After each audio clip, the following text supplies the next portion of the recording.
Good morning, ladies and gentlemen. Welcome to the 33rd day of the 68th Wyoming Legislature House Session, February the 28th, 2025. Ladies and gentlemen, let's keep down the chatter so our good chief clerk can hear folks say whether they're here or not. And we will proceed with a fantastic and eventful and productive day in the Wyoming House of Representatives. Chief Clerk, please call the roll. Convening roll call for the 33rd day, February 28th, 2025. Alamand. Andrew. Angelos. Banks. Bear. Brady. Bratton. Brown Gary. Brown Landon. Byron. Campbell Elisa. Campbell Kevin. Chestick. Plouston. Connolly. Davis. Eklund. Erickson. Filer. Geringer. Guggenmoss. Haroldson. Harshman. Heiner. Heft. Jarvis. Johnson. Kelly. Knapp. Larson Lloyd. Larson JT. Lawley. Lean. Locke. Lucas. McCann. Nicholas. Ottman. Pendergraft. Posey. Provenza. Riggins. Rodriguez Williams. Schmid. Sherwood. Singh. Smith. Storer. Strock. Stivar. Tarver. Thayer. Washut. Wasserberger. Webb. Weber. Worf. Williams. Winter. Wiley. Yin.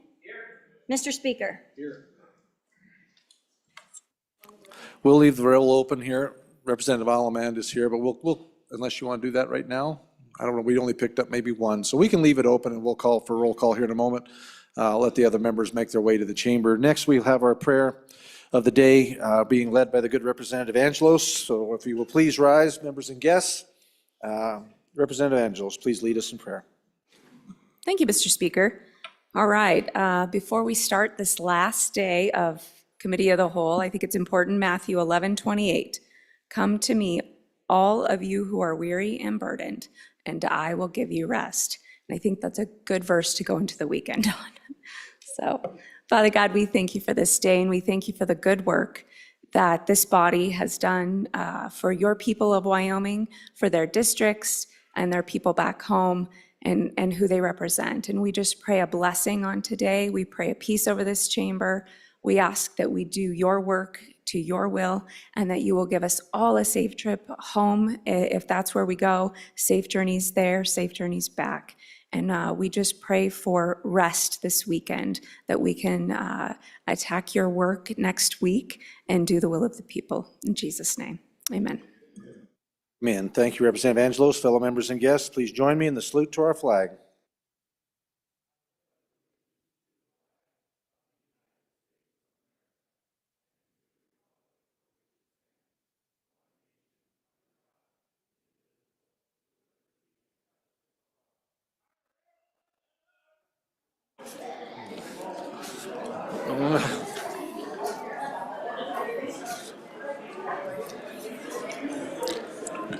By all means, members, extend the right hand of fellowship, greet each other while we wait for the other members to get to the house, and then we will get underway.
All right, ladies and gentlemen, we'll go ahead and try to make our way back to our seats so that we can continue on, finish the roll call.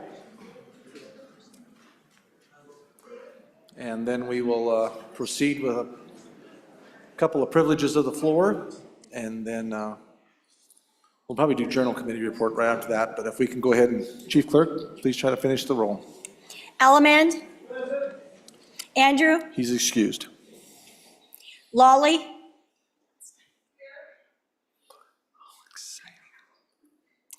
Nicholas.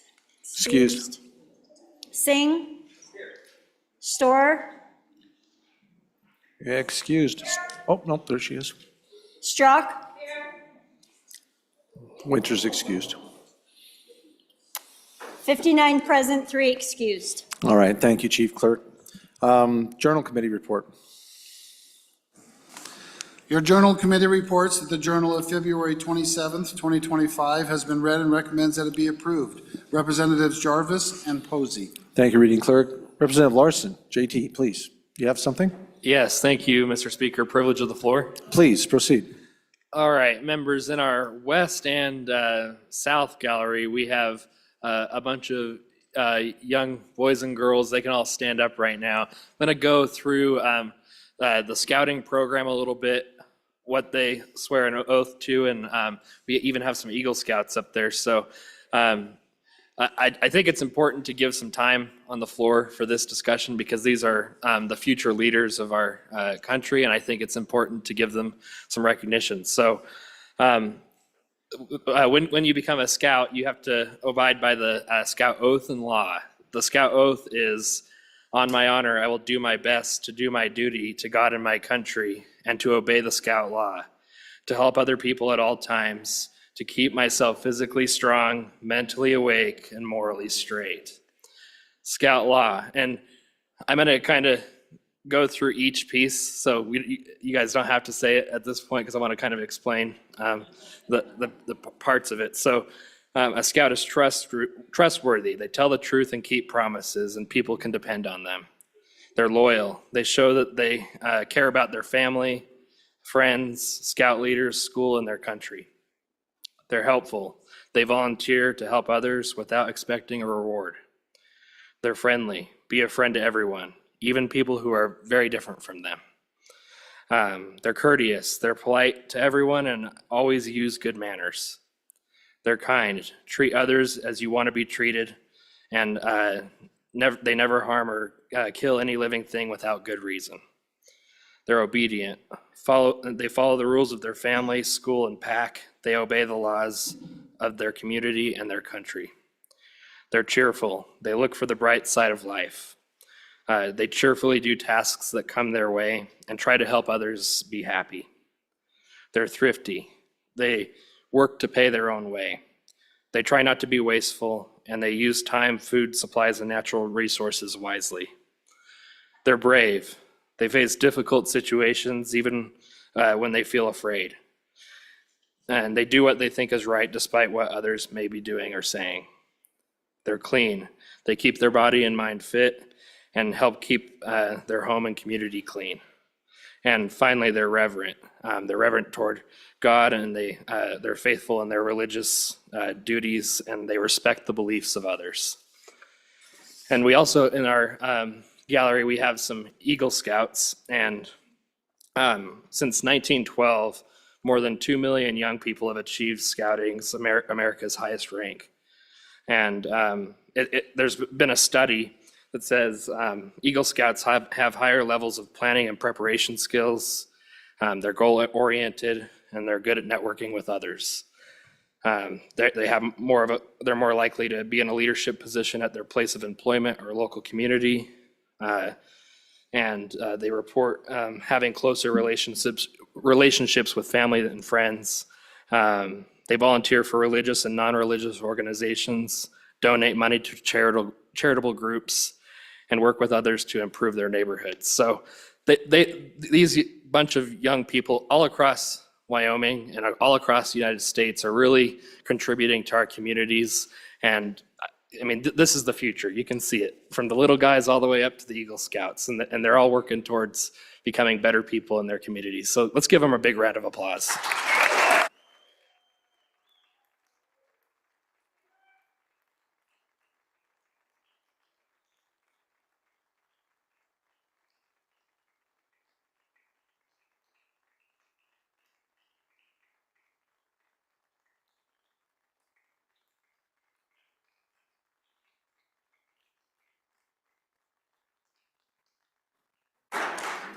And Mr. Speaker, up in the gallery, we have Wyoming's second and fifth female Eagle Scouts in the gallery. So I just think that's awesome.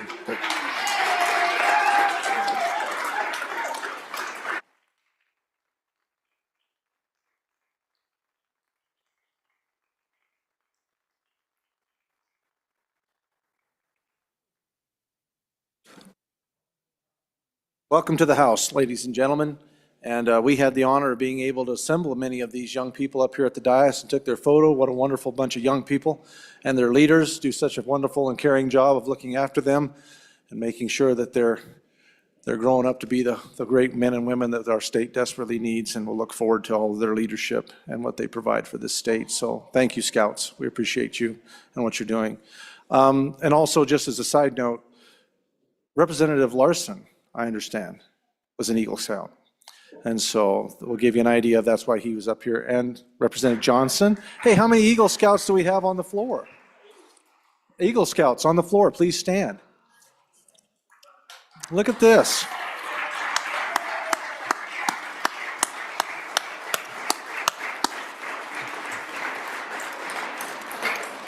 So you too, if you stay on that path, can become an Eagle Scout and look almost exactly like Representative Banks that's wearing somebody's drapes right now in the legislature. So anyway, thank you, Representative Banks. It's your expense. I appreciate the opportunity. Representative Wiley, please. Mr. Speaker, privilege of the floor. By all means, proceed. Mr. Speaker, today we have a special guest in our West Gallery here, the Honorable Stan Blake. Stan, don't worry, I'm taking care of 39. Thank you very much.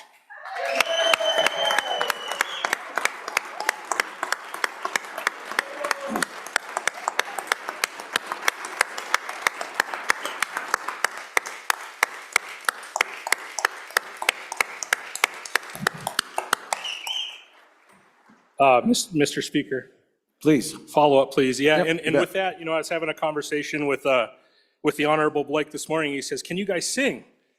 Oh boy, do we have a treat for you. Today, it is Lloyd Larson's birthday. Let's give him a happy birthday.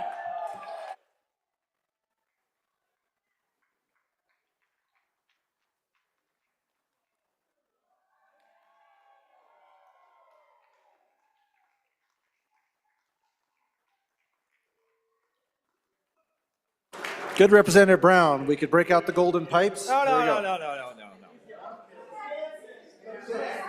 We're gonna let Stan sing us here. Happy birthday to you. Happy birthday, dear Lord. Happy birthday to you.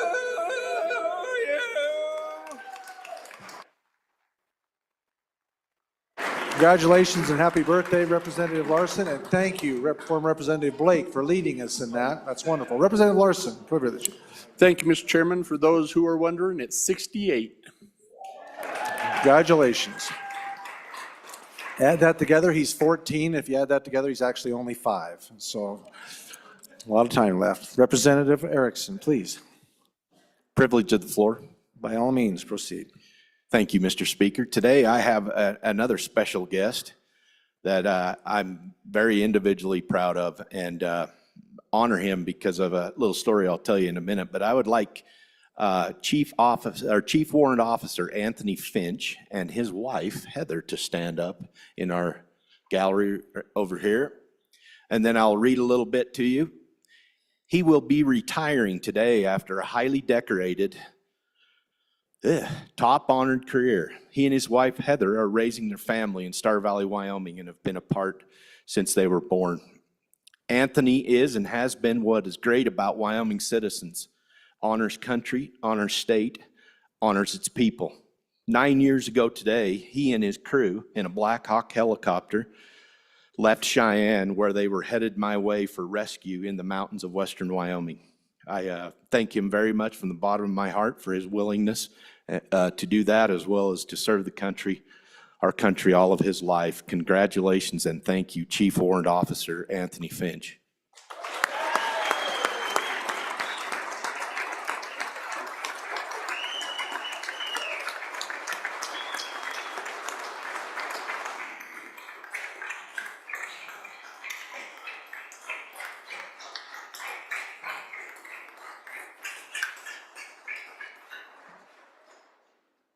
Officer Finch, thank you, sir, for your service to this country and for your protection of not only this state, but our nation and others that need our protection. So thank you for your service. Enjoy your retirement. Thank you for being in the chamber today, sir. You and your lovely wife. Representative Filer, beat that. Mr. Speaker, there's no beating that. That's right. Please proceed. Thanks, Mr. Speaker. Folks, all right, I got a joke that Representative Brady's not going to get today. So, anyways, have you heard about the chocolate record player? Anyone? It sounds pretty sweet.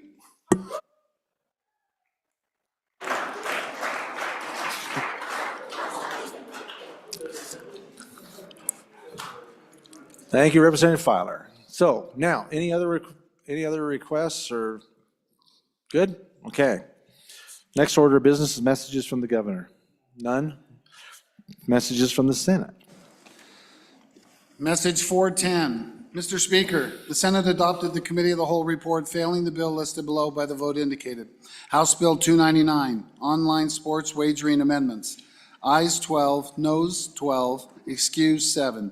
This bill has been indefinitely postponed. Sincerely, Ellen Thompson, Senate Chief Clerk. Okay, next for our considerations are enrolled acts.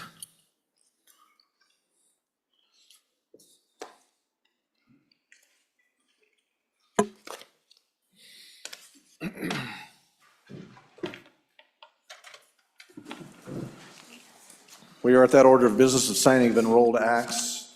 Reading clerk, enrolled act number 50.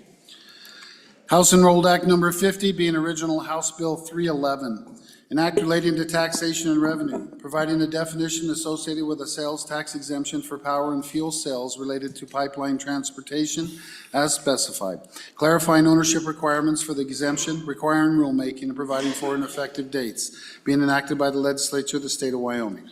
I am about to sign enrolled act number 50, having been originally House Bill number 311. I have so signed. Congratulations, Representative Locke.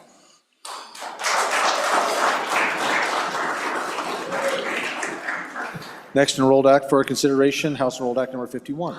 House Enrolled Act 51 being original House Bill 18, an act relating to school finance, modifying the career and technical education equipment and supplies component within the education resource block grant model, making conforming amendments, providing an appropriation, repealing an obsolete provision, and providing for an effective date, being enacted by the legislature of the state of Wyoming. I am about to sign enrolled act number 51, having been original House Bill number 18. I have so signed. Next enrolled act for our consideration, enrolled act number 52. House Enrolled Act Number 52 being original House Bill 199, an act relating to education, modifying the Education Savings Account Program, changing the name of the program to the Steamboat Legacy Scholarship Act, creating the Steamboat Legacy Scholarship Program account, modifying definitions, increasing the maximum scholarship award, modifying eligibility requirements, repealing provisions, providing appropriations, making conforming amendments, and providing for an effective date, being enacted by the legislature of the state of Wyoming.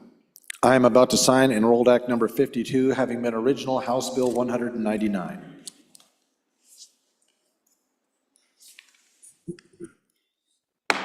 I have so signed. Congratulations, Representative Andrew.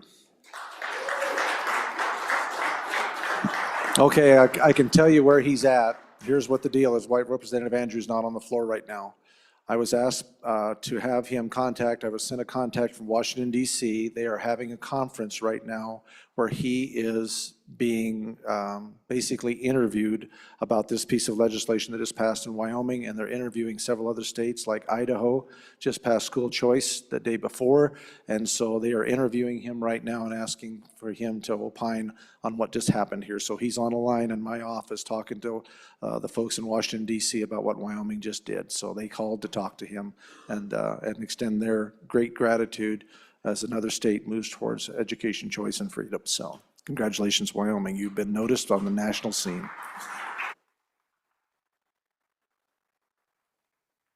Okay, next for our consideration, we're done on the other enrolled acts? We good? Standing committees? Okay, standing committee reports. Senate File 190, sponsored by Senator Beitman. Election transparency, an act relating to elections. Mr. Speaker, your committee number 7, corporations, elections, and political subdivisions, to whom is referred Senate File 190 engrossed. Election transparency. Respectfully report, same back to the House with the recommendation do pass with the following amendments. Ayes, Representatives Brown, Heft, Johnson, Knapp, Locke, Lucas, Webb, Weber. Noes, Representative Yin. Representative Knapp, Chairman. This bill was re-referred to committee number 2, appropriations. Mr. Speaker, your committee number 2, appropriations, to whom is referred Senate File 190 engrossed, election transparency. Respectfully report, same back to the House with the recommendation that do pass. Ayes, Representatives Alaman, Angelos, Bear, Haroldson. Noes, Representatives Pendergraft, Sherwood, Smith. Representative Bear, Chairman.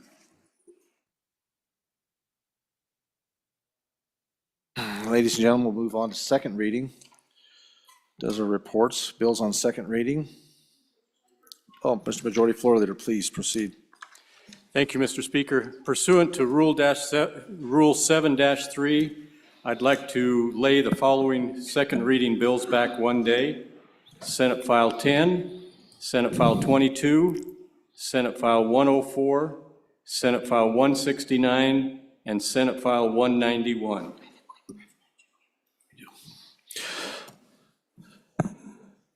You've heard the motion from the good majority floor leader. Is there any objection?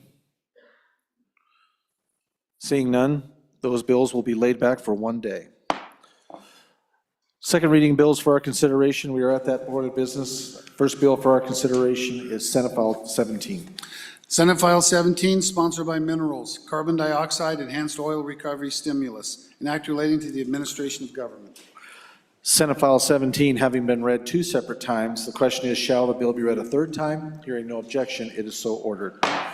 Next Senate file for consideration, Senate File 50. Senate File 50, sponsored by Corporations, Insurance Holding Company Regulations Amendments, an act relating to the Insurance Holding Company System Regulatory Act. Senate File 50 having been read 2 separate times, the question is, shall the bill be read a third time?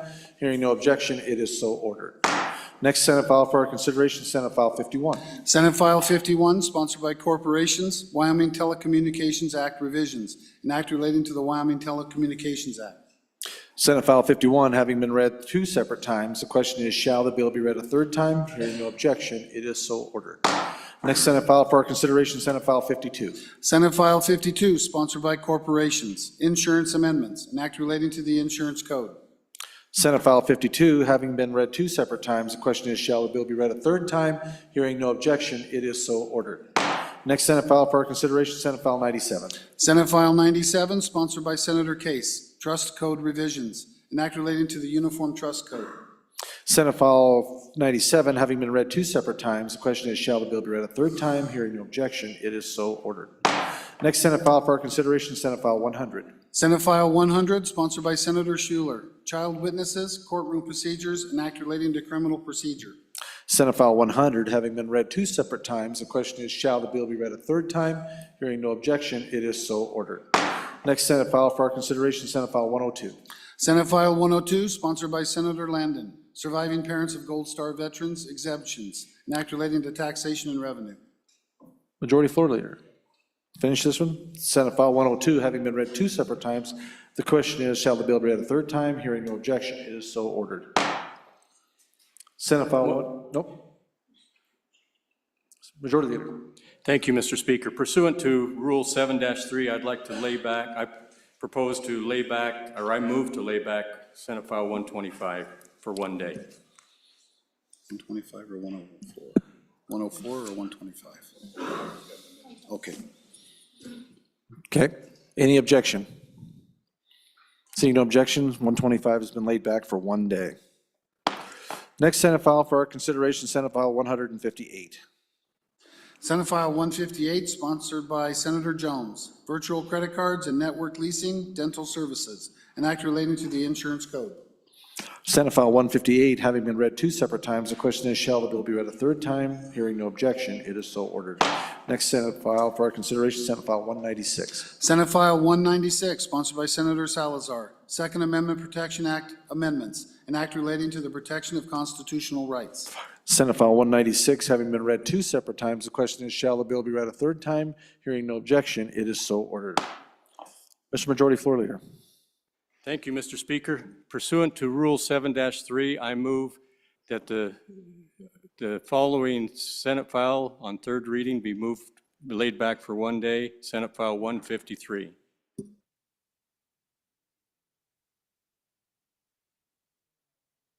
Motion to lay back 153 for 1 day. Any objection?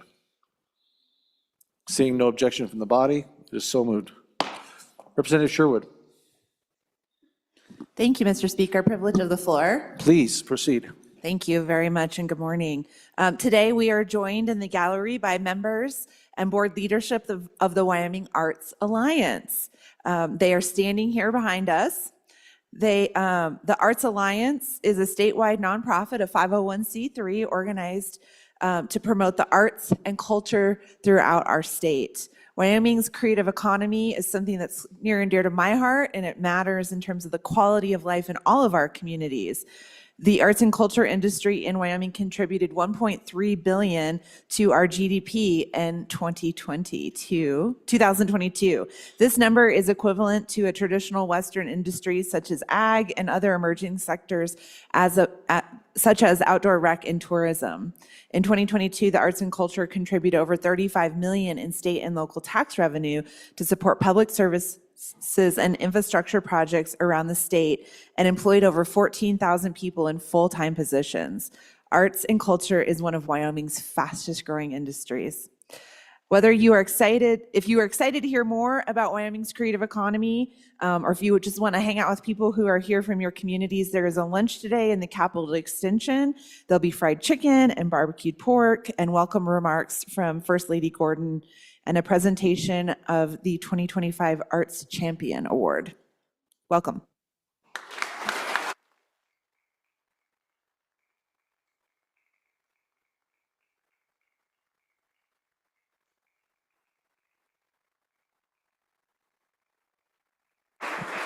Thank you, Representative Sherwood, and welcome to the House. Arts and Cultures, glad to have you. Thank you for what you do. Okay. Seeing that is it,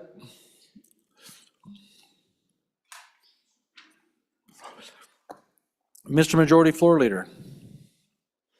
Thank you, Mr. Speaker. I move that the House resolve itself into the Committee of the Whole. You have heard the motion. All those in favor signify by saying aye.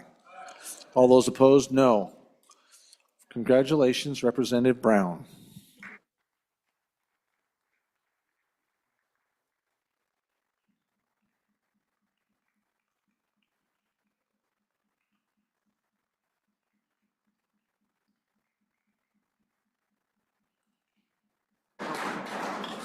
Committee of the Whole, please come to order.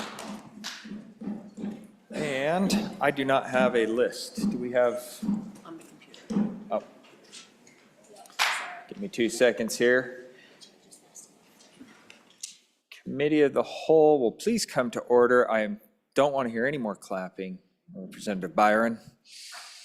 All right, first bill for our consideration is Senate File 108. Reading clerk, please read the bill. Senate File 108, sponsored by Senator Barlow. Recreation Safety, Agro-Tourism, an act relating to recreational safety.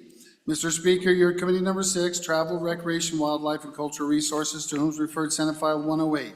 Recreation, Safety, Agro-Tourism. Respectful report, same back to the House with the recommendation that do pass. Ayes. Representatives Byron, Campbell, Connolly, Harshman, Jarvis, Provenza, Storer, Thayer, Wharf.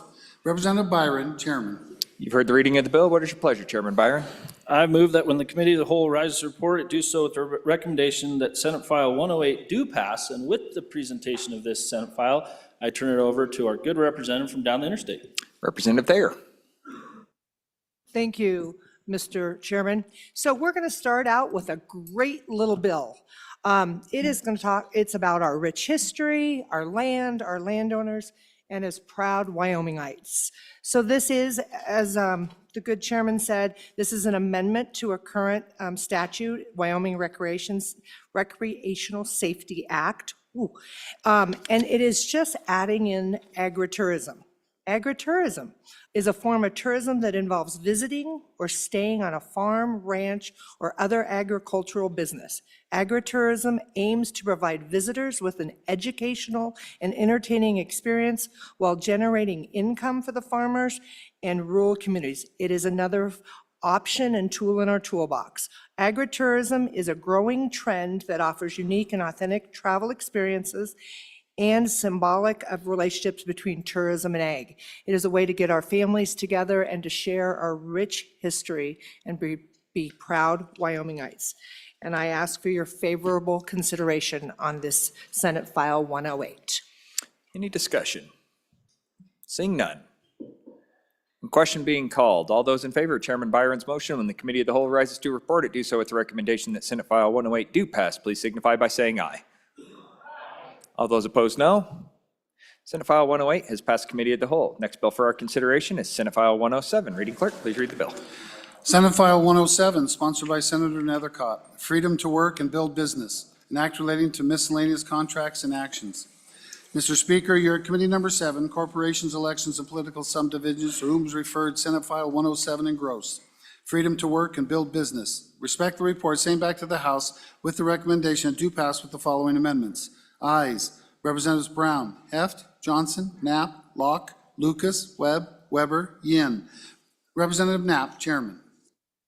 You've heard the reading of the bill. What is your pleasure, Chairman Knapp? Mr. Chairman, thank you. I move that when the Committee of the Whole rises and report, do so with the recommendation that Bill Senate File 107 do pass, and I further move the adoption of the Standing Committee amendment. With explanation, I'll just tell you, let's handle the amendment first.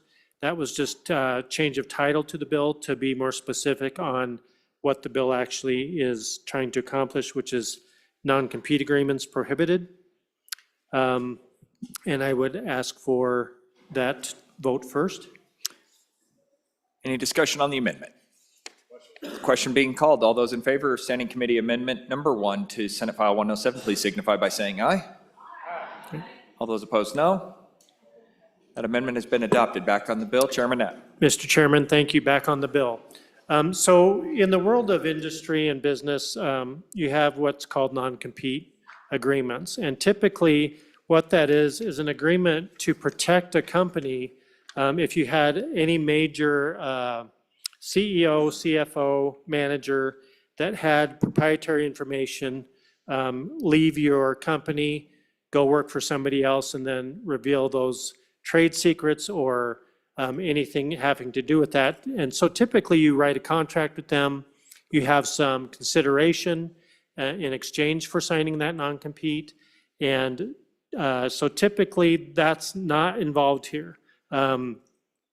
So this deals with skilled labor and non-skilled labor, which is if you had, for example, in testimony, we had a nurse that worked at one location, simply left, went to another location to work, and was sued for non-compete and spent several thousands of dollars trying to fight that just to be able to provide a living for her family. So that is what the bill covers, is those positions that typically are either a per hour employee or just basic laborer within the organization, and it does not include those people that would have anything else. So going through that, basically any covenant not to compete contained in this that's not included is anything that involves trade secrets, Anything that requires a recovery for expense, for instance, if you sent somebody off to school, had them trained at your expense, you're typically entitled for a period of 2 years for that person to maintain employed at your business. Executive and management personnel would not be included in this, and any partnership or corporation agreement. So that leaves in place the ability for a business or industry to contract with any person that fits into those categories that would potentially harm the business if they left. So this bill is to cover those employees that do not fit into that category, that are simply trying to work and labor and have those low-level positions so that they would be protected from any non-compete agreements. And with that, I would stand for questions. Representative Lawley. Thank you, Mr. Chairman.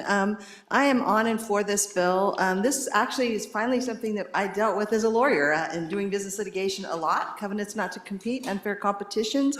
And it's a balance. It's a policy that we have to have some balance in it. And I think that this litigation, that's what I did, was litigate them. But this bill has in it the balance that we need, because it constricts sometimes too many people for too long of an area, big of an area, for too long of a period of time.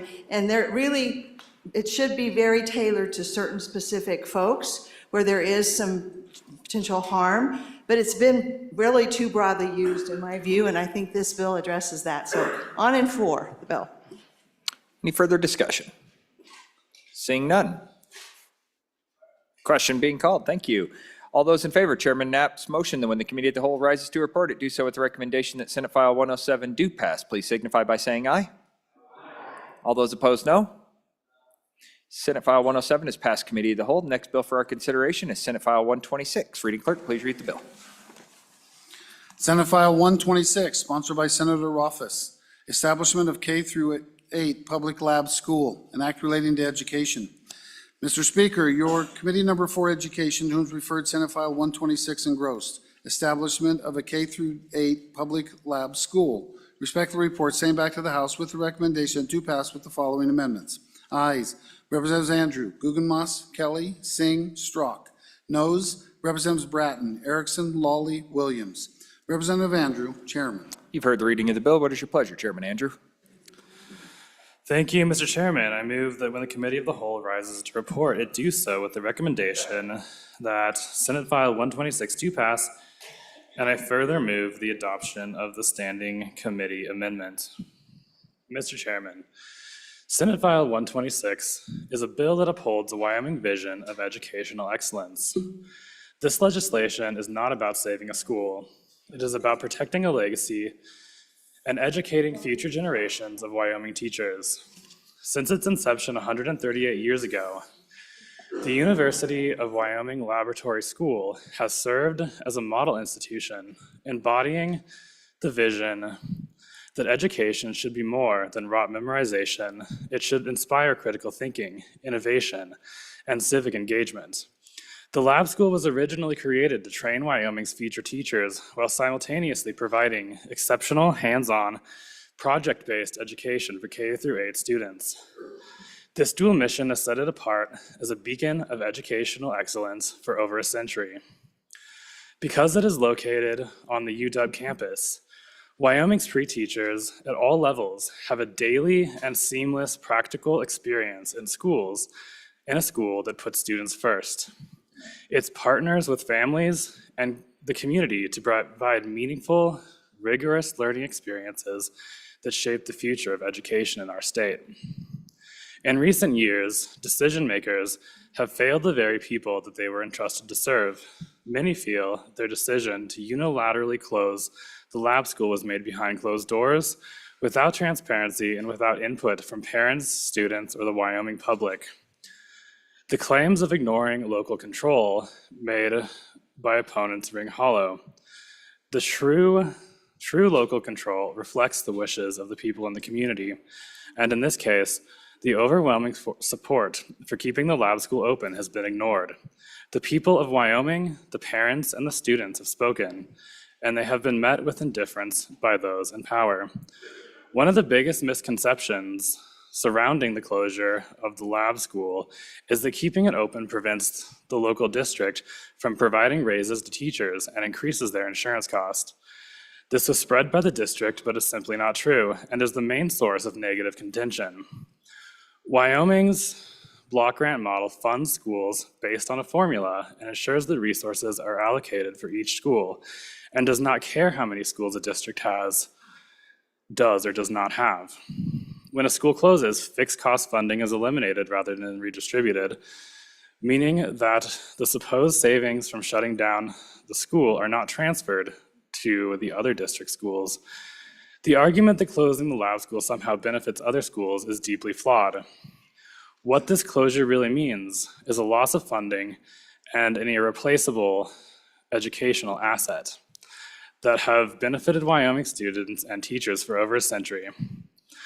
Mr. Chairman, I have received a significant amount of contact from people who care deeply about the school, and I'll summarize a few. A third grader shared how the lab school was once a place of curiosity, field trips to the geology museum, engineering competitions, and hands-on learning. His plea is simple: bring back the school that made learning exciting. An eighth grader recounted experiences in the We the People competition, where students learned about constitutional law and civic responsibility. The hope is for future Wyoming students to have the same opportunity. A former teacher of the year watched in anguish as leadership systematically dismantled a thriving school, not due to lack of success, but because it refused to conform to a one-size-fits-all educational model imposed by the district. A veteran teacher of 24 years reminded us that the lab school was founded to create soulful instruction, something sorely lacking in many standardized curriculums today. Parents, educators, and students alike have begged for their voices to be heard, but they have been silenced at every turn. Mr. Chairman, I want to address a few criticisms I have been hearing. One is that this is government overreach. The lab school recreated by this bill is not a local school. It is part of Wyoming's land-grant university and exists for the benefit of an entire state. The legislature has a duty to protect and support institutions that train Wyoming's future teachers and serve as models of educational innovation. Two, that the lab school is outdated. This is categorically false. Other states are opening lab schools, recognizing their value. Does it make sense for Wyoming to close one? It would be far more costly to open a new lab school later than to maintain and improve the existing one, which Senate File 126 keeps accountable to the legislature. Mr. Chairman, again, the closure of the lab school is not based on educational merit, financial necessity, or the will of the people. It was a bureaucratic decision that ignored 138 years of success and a proven model of teacher training. How this bill accomplishes that is that it borrows language from our charter statutes in order to create a Wyoming lab school at the University of Wyoming. On page 2, you can read the purposes the school is charged to fulfill. We establish that the school will be run by an independent board on pages 4 and 5, and the board is defined by the legislature. The school will be held accountable to the state by requiring that they report yearly to the Joint Education Committee on page 7. The lab school is your school, dedicated to preparing future educators to lead and shape our education system. And Mr. Chairman, at this time, I would like to move the standing committee amendment, which is... You've actually already removed that, so... I'd like to speak about the standing committee amendment, Mr. Chairman, which I'm pretty sure exists. Yes, so the standing committee amendment essentially moved the population on which the school receives funding for its, the ADM for the first year in the bill was based on the 2024 to 2025 year. We were worried about that because if the school were to go on in this new form, it's already been announced that it's been closed, and so many students have left this year. So we wanted to go back 1 year to 2023, 2024 school year so that it would be a more accurate representation of the amount of students that would be in that school.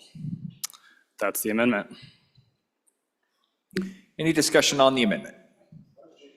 Question being called on Standing Committee Amendment Number 1 to Senate File 126. All those in favor, please signify by saying aye. Aye. All those opposed, no. Standing Committee Amendment Number 1 has been adopted. We are now on to Committee of the Whole Amendment Number 1. Representative Strzok. Thank you, Chairman. I would like to move amendment, I'm sorry, let me get here. Committee of the Whole Amendment Number 1. Committee of the Whole Amendment Number 1 to Senate File 126. So what this is really is about, it's just changing how the board members will be elected. Partly we had school board members on there, and it'll change it to more of a may. But if you'll go on page, well, it starts on page 3, line 1, we'll delete the balance of that, and we'll delete school district. And then on page 4, we're not less than, and we're adding from 7 to 9, but not more than 9.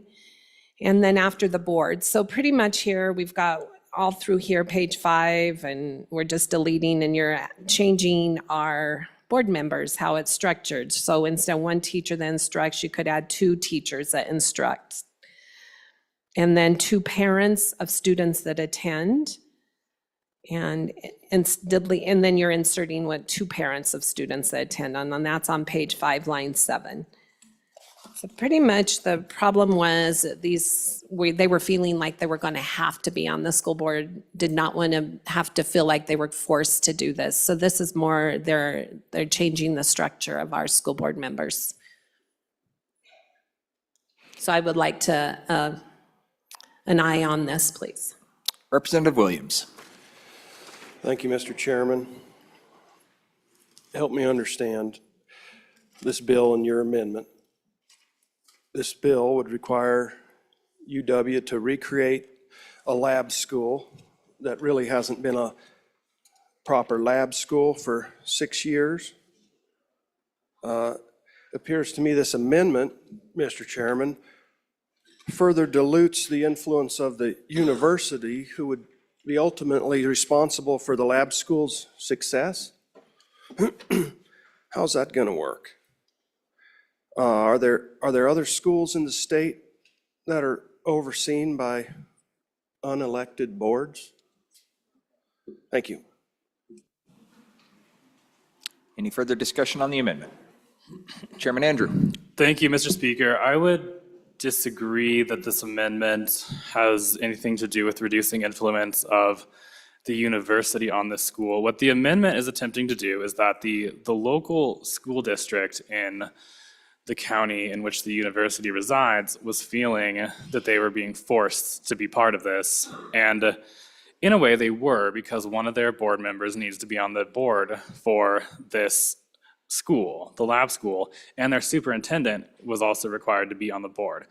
So what we did was add an extra parent and an extra teacher, so we keep that same 7 members that was originally intended, and then the superintendent and the board member become optional positions that they can have if they want to. We do want some collaboration from the local district because there's opportunity to share in resources for special education and transportation, and if they're willing to work together, a lot can be gained from that relationship, but we don't want to force the local district into that relationship, and that is what this amendment is attempting to do.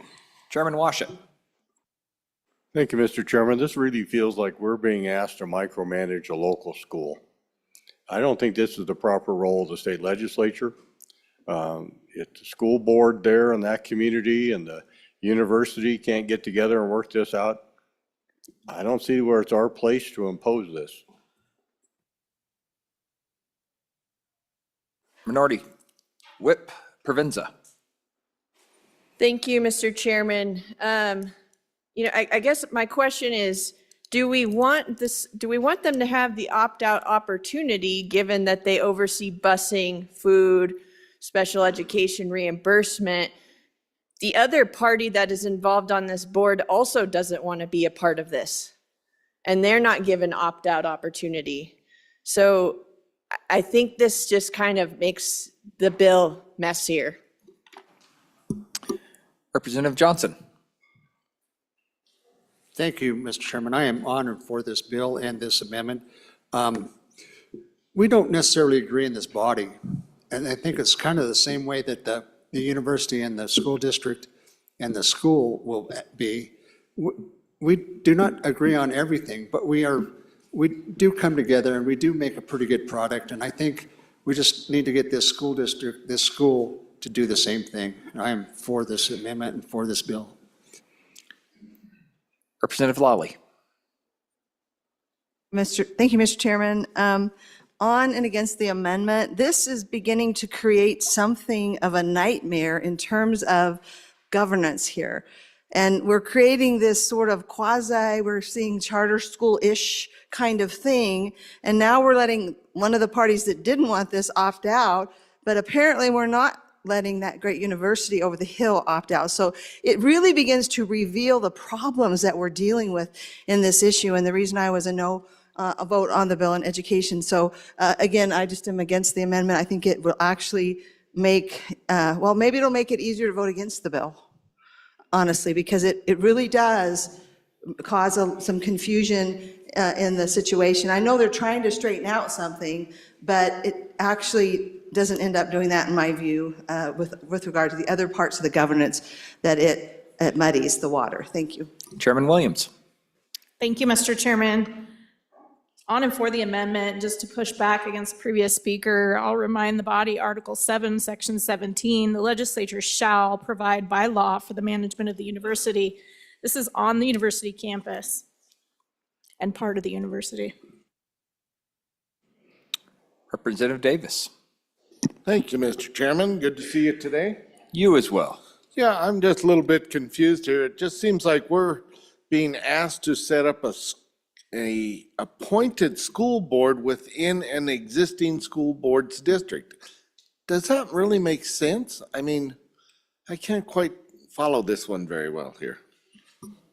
Representative Thayer. Thank you, Mr. Chairman. It's a public school board, which our public school boards are elected board members by the people. So I'm just very confused on this whole amendment, on and against the amendment. Representative Campbell. Thank you, Mr. Chairman. So I, like many of you, was very confused. So on and in favor of the amendment, was very confused because there seemed to be two very extreme sides of this story, the university and school districts not wanting to have any part of it, and then the public, the teachers, the students, the community, very much so. So what I have learned is, yes, it is a building on the university campus. It is a building on the campus, right? And operated exceptionally well for probably, I don't even know, 100 years. And then funding became an issue and school district was brought in to be a source, to run through funding. And then with that funding, then decided to provide some oversight. And then it just really got sideways. So the intent of the amendment and the bill, I think, is really to return this building, this school, back to what it was before the university and school district got involved and mucked it all up. Can I say mucked? I just did twice. Okay. So it really did and will function more like a charter school where they have a board that oversees and then we'll have, accountability as far as curriculum and all of that goes. It's not a public school per se. It's more a charter school that happens to be on university campus, which the state owns, and in a building that the state owns. So it is unique. And I think this amendment and this bill really works to return it to what it was and get rid of the bickering and oversight between the university and the school district. So on and for the amendment and the bill. Representative Johnson. Thank you, Mr. Chairman.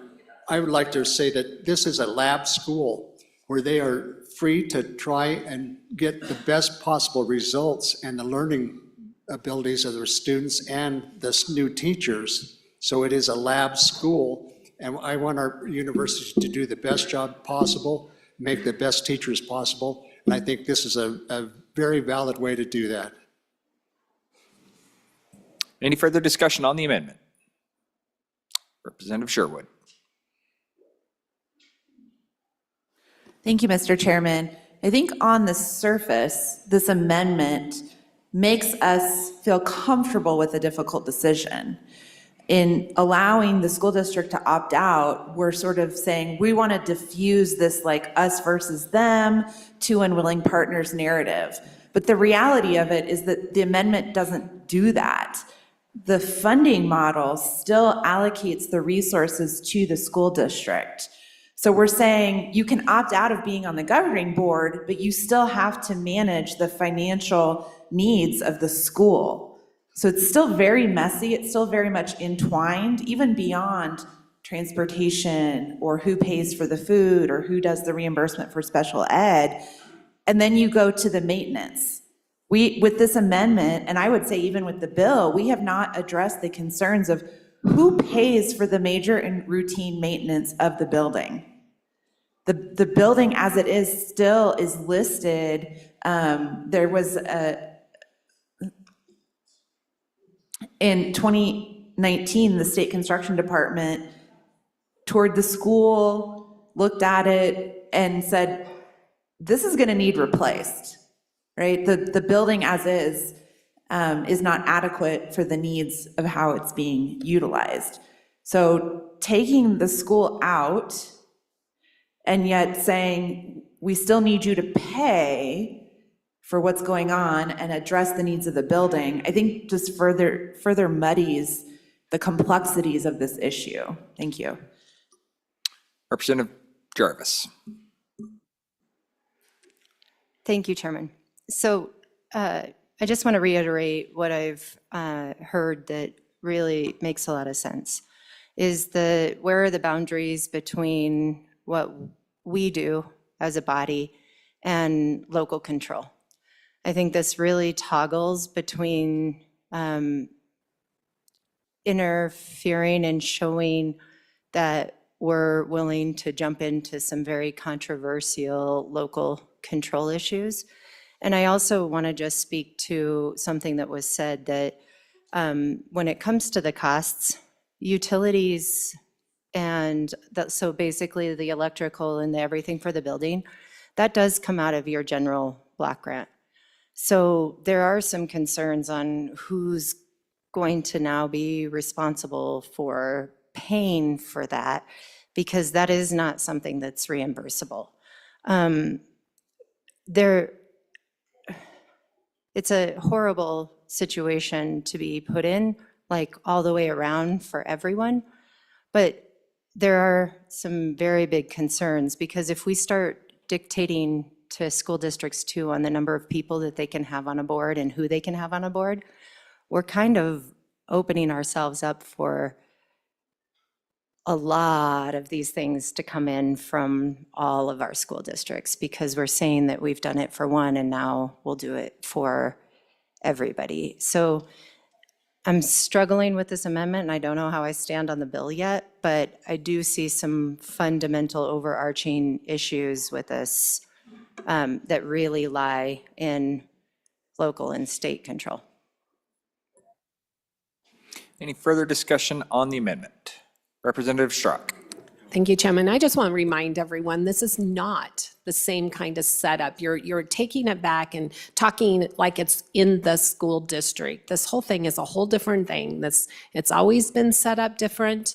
We can't even look at it the same as we do a normal school in a school district. It's been a lab school, it's been under the university, and then it was handed over. They want to bring it back to what it was, and that's what they're asking for. And this is why they're asking to have it set up differently and have the board. And so again, please quit looking at it as the same as all the other school districts and we're taking over some local control. So, thank you. Representative Erickson. Thank you, Mr. Chairman. I would have a couple of questions about the prior speaker saying that it's not, or she keeps, or it's been referred to as they.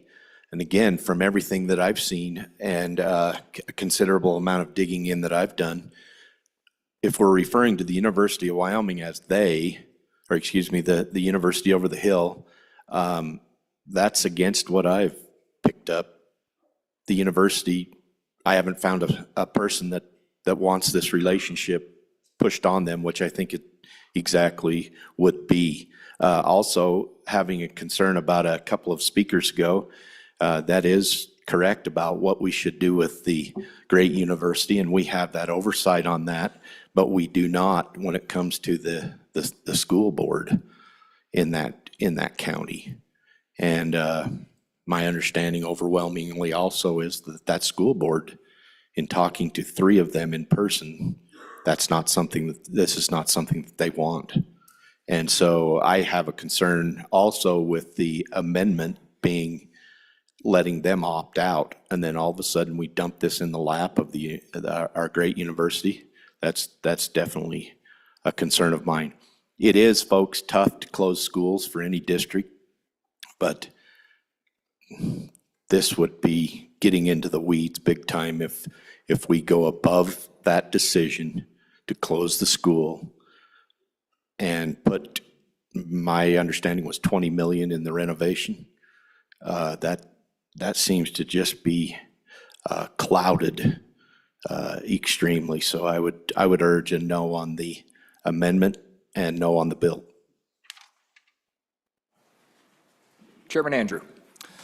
Thank you, Mr. Chairman. Page 11, starting at line 5, is where you can find the funding model for this school.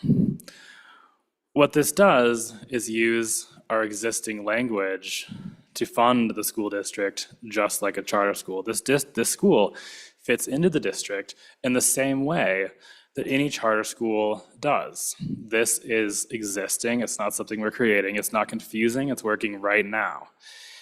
And none of these charter schools have automatic members of the school boards, the local school boards, on their charter boards. So I think this is figured out. I mean, the school could essentially pay lease payments for the building.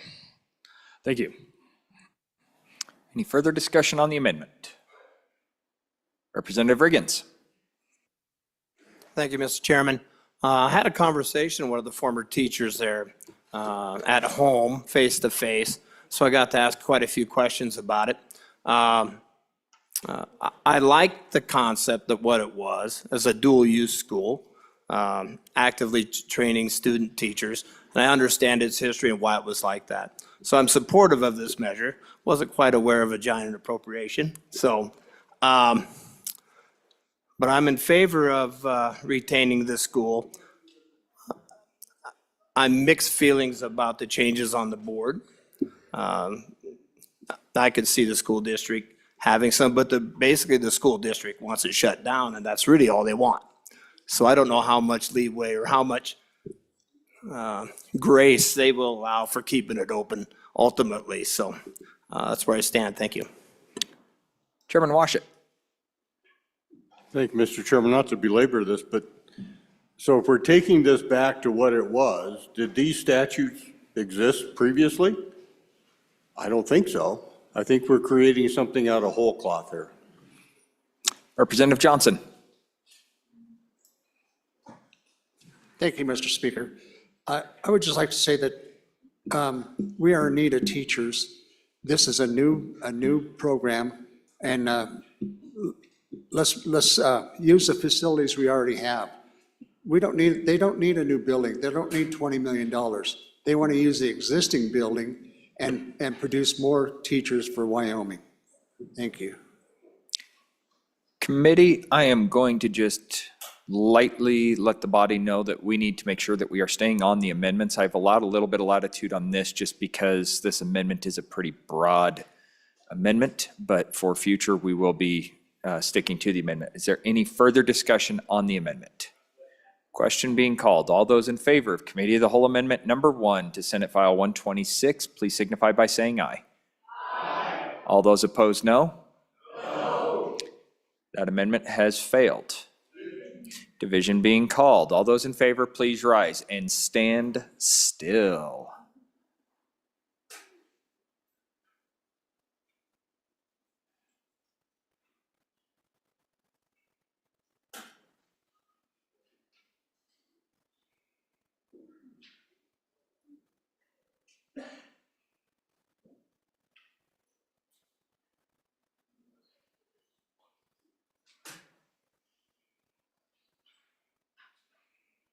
All those opposed, please rise.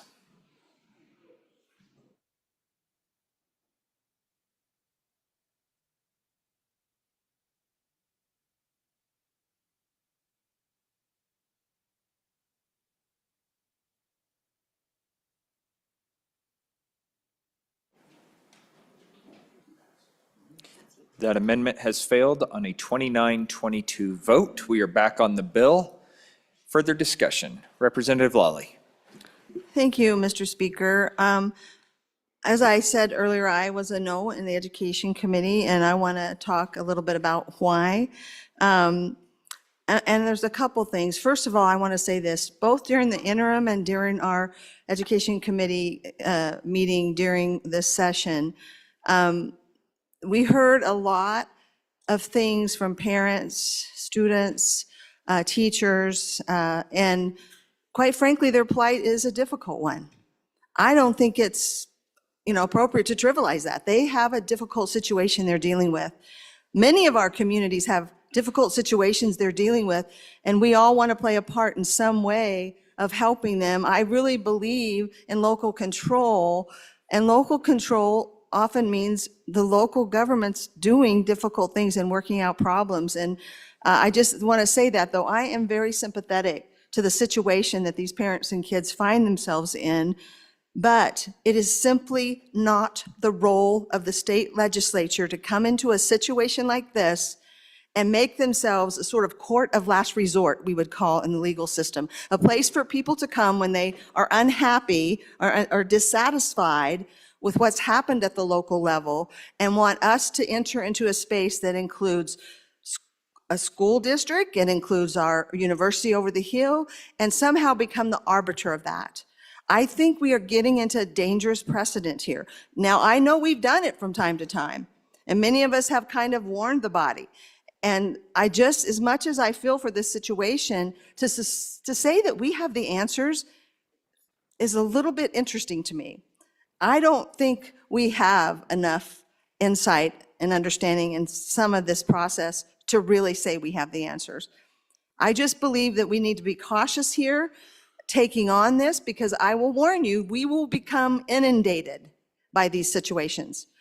Once people realize that we're going to hear their case and take care of their plight, rather than continue to encourage the local governments to address these issues, which are their responsibility under the law. So that would be the first one. The second one is, and this was a very important fact for me, in just the fact situation. Where are we in the situation? This school is only what I would call euphemistically being called a lab school. It is very important to understand it is not operated as a lab school for 6 years. Did you hear me? Not operated as a lab school. So there is this sort of implication that we're about to interrupt something very important that's been going on and very helpful. Over 6 years ago, the university quit participating in it as a lab school. It's basically a public school that happens to be housed on the property of our great university. So that is an important fact to me, because that's really what we're dealing with. And we need to understand that the factual record is pretty clear, messy but clear. Our great university had determined years ago that it was not met their goals in their education area to work through the lab school. They have some different strategies. They continue to use those strategies. And so when they tell us that, and that's their decision to make in terms of that piece of lab school, which is the kind of thread that's holding all of this together, that is tugging at all of our heartstrings. See, it would be very different for me. I mean, I don't know that I would have a better solution or I'd even still support this, but it would matter to me if it was functioning as a lab school. But it's not, and it has not. So really what we're dealing here is the closure of a public school in which the school district has done what their responsibilities are, and they've determined, not unlike the 8 schools in this capital city who are also going through a very painful closure of 8 schools. So all of those parents, I've heard even from them on those issues. Are we going to be sorting those out as well for the districts? Because that's what we're dealing with, is the closure of a public school. And that does not discount the discomfort of parents, of kids, of teachers, the disruption that causes. And every closure, I think, is one, a good speaker mentioned, always causes that. I don't discount it one bit with anything I'm saying, but the facts are it's not operated as a lab school for over 6 years. So we are not simply keeping going something like that. And I will just mention next that the actual way this is put together is quite interesting. So it takes in a lot of language in this bill from the charter school law, and that's kind of good and nice, but here's what it doesn't do. It doesn't take in any of the governance statutes that according to the charter school program and our charter school system. So we've picked and choose things that sound good and sound like good governance, but you're missing an entire piece that is not in place and will not be in place. And that's why we're seeing this incongruency that we had with the amendment, and why it seems confusing and it doesn't fit anything we've done, and there is no reason to expect this is going to work. Both of the parties we are mandating in this legislation to act and to do have already gone through their own decision-making processes according to their governance and determined this is not the best thing to do. And so I would just say that this just isn't the right thing to do. And we're not the right place for it to be done. And again, for all these reasons, I can't support this, even though I have great sympathy for the situation in these families. In fact, what I would hope is maybe they consider becoming a charter school. This is why I had voted for lifting the cap, because this would be an ideal situation, honestly, for a charter school. But we can't cobble that together with half of the statute and put some comfort in, well, it's kind of like a charter school. It's just simply not enough like a charter school to function.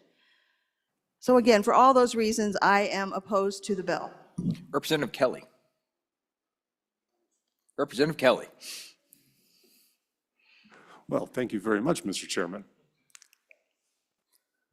When this came into the committee, I was somebody who was on the fence with it. And when I voted yes for it, I was still on the fence with it because this is exactly the type of discussion I thought this deserved. We're having trouble categorizing this. Is it a charter school? Is it a public school? How is it operating? We can't categorize it because it is unique. Now, has it been operating as a lab school? No. No, it hasn't. That's what we're seeking to do, restore that historical and cultural gem to Wyoming. Is it the right thing to do? Absolutely. According to the communities and the people affected by this school, not the people who don't want to be tasked with overseeing the bureaucracy of it.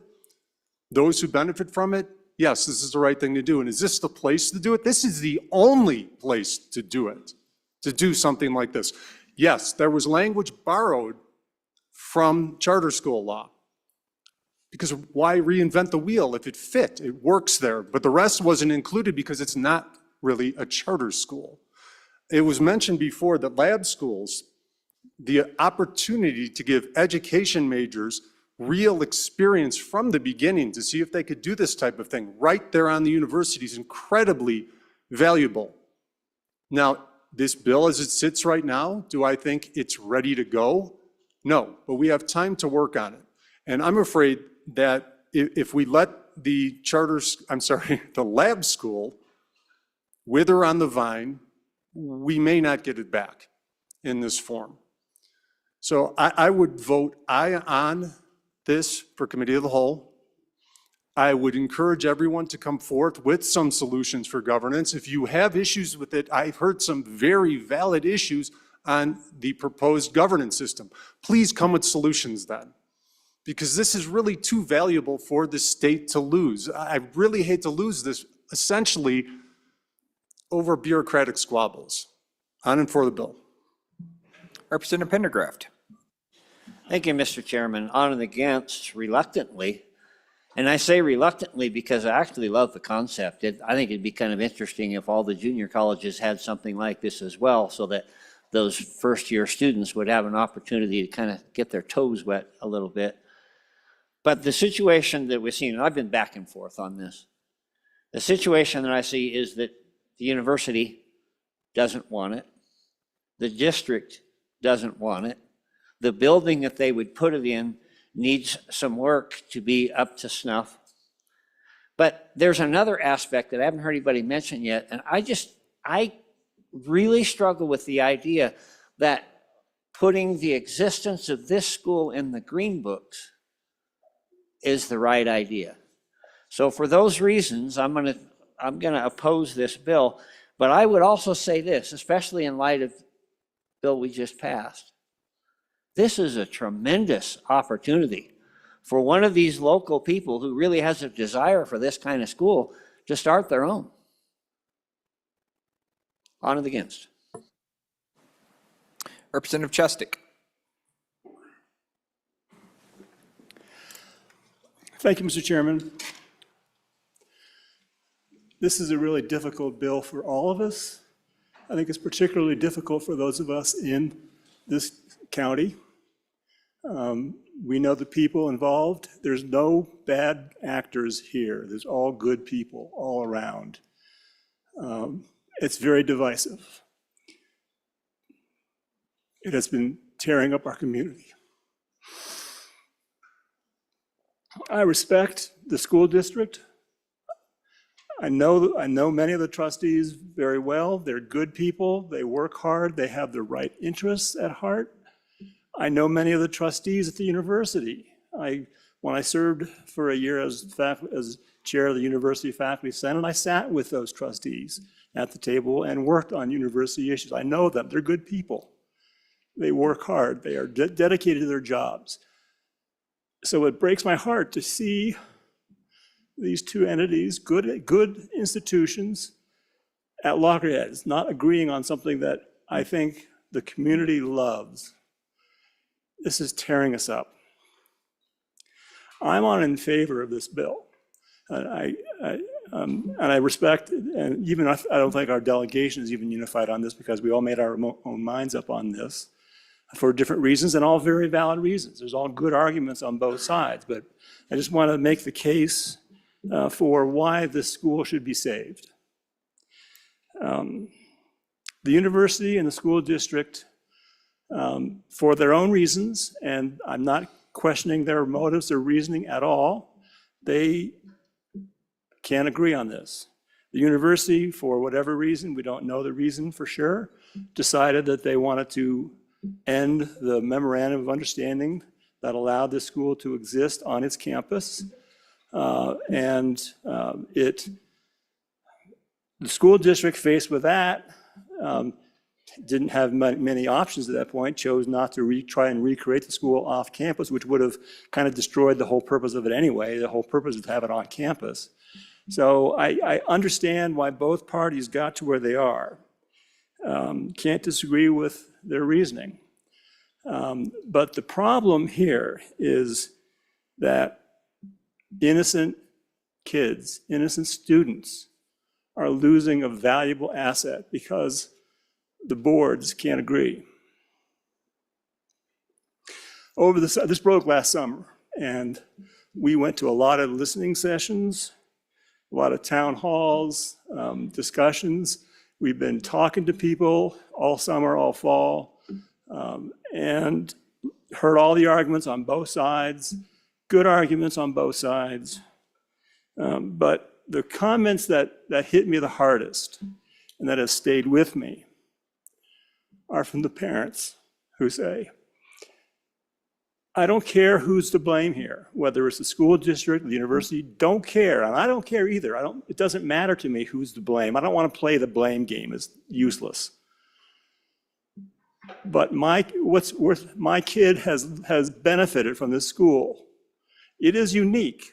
It is different than any other school in the state, which is why I'm not worried about the precedent we're setting. This is a unicorn, and it's something that we're not going to, I don't think it creates a precedent either way. But the parents say, what about my kid? My kid is going to lose. And my kid has thrived at this school. They did not do well in larger schools. The teaching methods, which are unique at the lab school, have been very beneficial for my kid. I want my kid to go to that school. It's serving a need. It's a small school. It's not for everybody, but it is for some kids. Some kids do very, very well at this school. They still are doing very well at that school, even with this debate at the administrative level. The school is still functioning very well right now today. You've probably heard from some of the parents who have students at the school right now. And they love the school. It's a great school. It's something that's worth saving. I'm so sad that we're at this point. Didn't want to be here. We had hoped that over the summer we sent a letter, the delegation sent a letter to both the school district and the university saying, please figure this out. We want to figure this out. If there's some legislation that could help to create a new structure that would work, please let us know. We want to help solve this problem. That was the genesis for this bill, actually, was we were thinking that maybe the problem was the existing structure was not working. If you needed some legislative fix, we're willing to do that. That's what we were trying to become part of the solution to this impasse. It didn't work. They still were unable to agree. And again, I'm not assigning blame. I do not want to blame anybody here.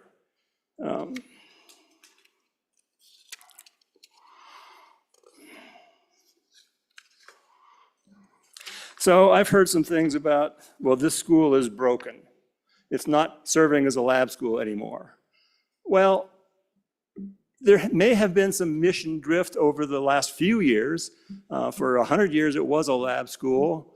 When I think it was about 20 years ago, when the public school funding model went into effect, somebody concluded that it was advantageous to the school to put it into the public school funding model. And therefore, we needed to get the school district involved to help run the funds, and that's how this happened. That is how it was kind of a shotgun marriage back then.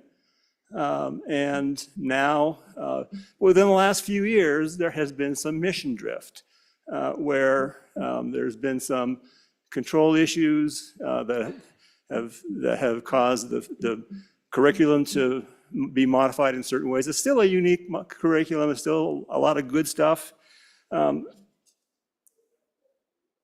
Maybe what we need is a new governance model. If the current model isn't working as intended, as the way it did for 100 years, or 20 years at least, maybe the solution is to find a new model. And that's what this new board does. That's the whole point of this bill, is to create a new model that maybe it'll work. And again, it may not be the perfect solution here. We may have to tweak it and we may tweak it during amendments, as the tall representative said a moment ago. Maybe we can tweak it here to make it a little better, but let's not kill this school. This school serves a huge need. The students right now are getting a good education. They will continue to get a good education if this bill passes. The pre-service teachers that we need in Wyoming are getting outstanding training, and those are the students who are in the same building. The lab school is actually in the same building as the College of Education. So the students can walk in and walk out, and they're right there. That's a huge, huge benefit for the training of our pre-service teachers. The College of Education is learning about how to implement curriculum, new ideas for, it is a lab school. It is working as a lab school. We're learning a lot about experiential learning for younger students. That's one of the benefits of this. The students learn on a project-based model.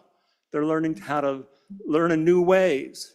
And we're getting a lot of information that can be shared around the state. It is a lab school. So I don't think the school is broken. But even if you think it's broken, what do you do with something that's broken? You have two choices, right? You can fix it, or you can throw it away. I don't want to throw this away. I want to fix it. I think the students deserve it to be fixed. And then the fix is putting in a new governing body.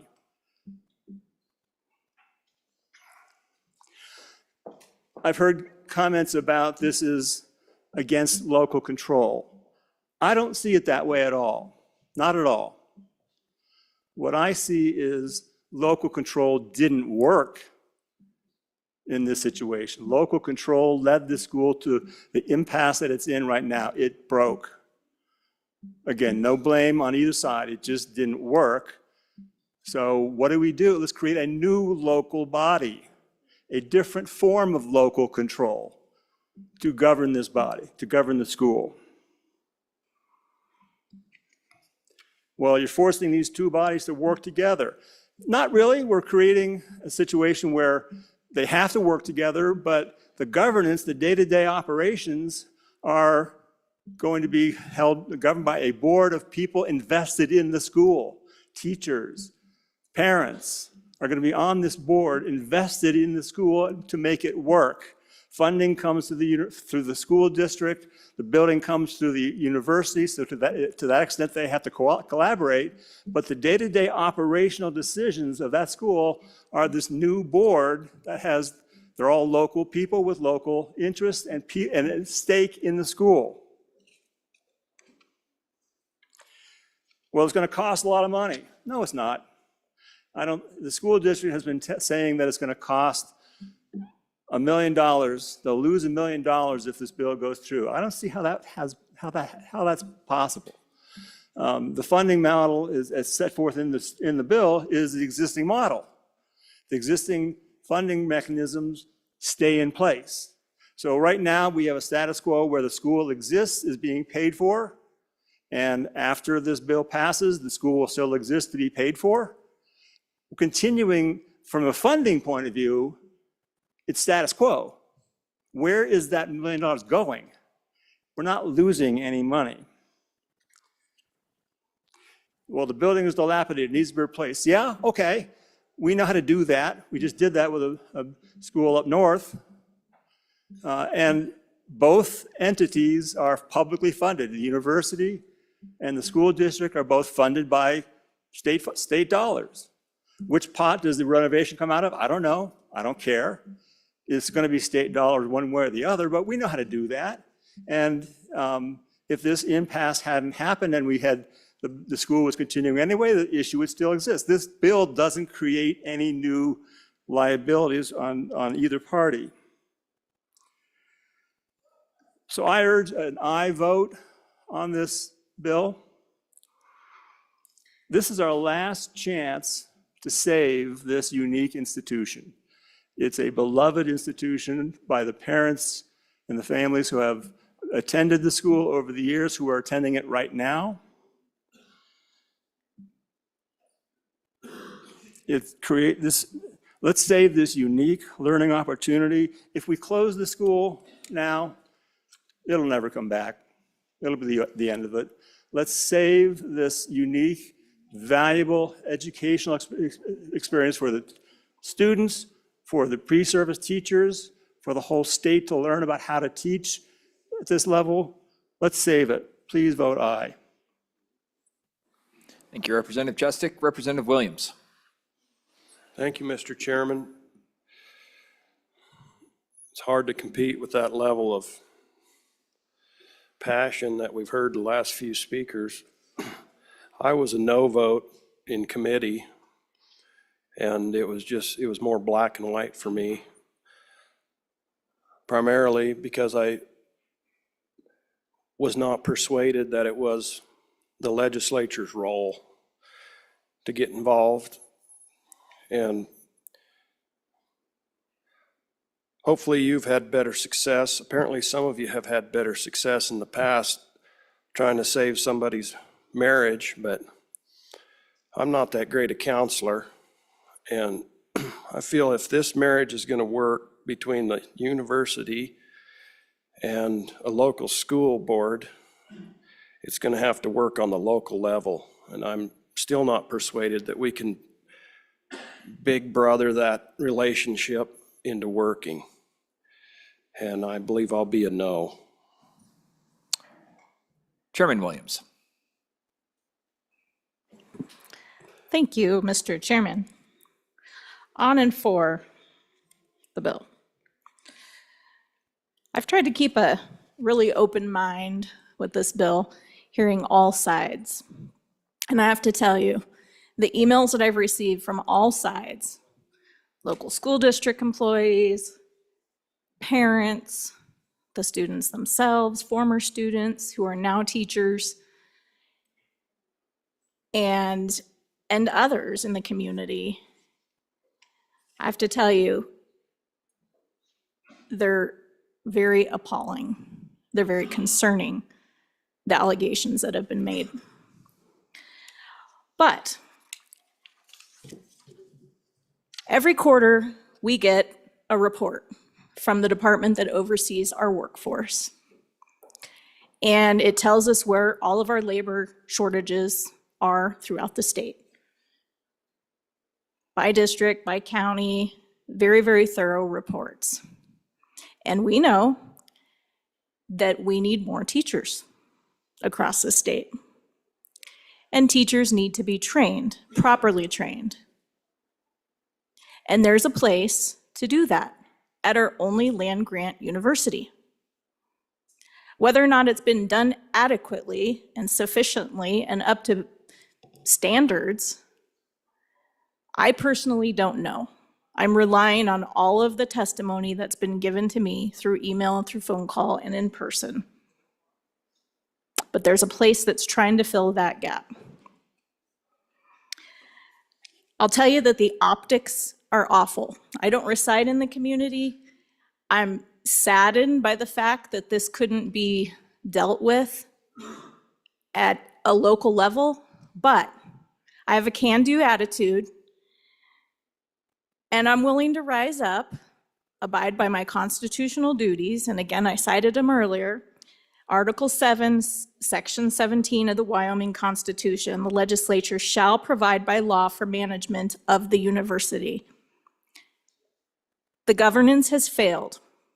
It's time for this body to step in, and really, there should have been an accountability a long time ago. If the allegations in all these emails that we've received are true, accountability should have stepped in, and there's a place to do that. It's called the Management Audit Committee within this body.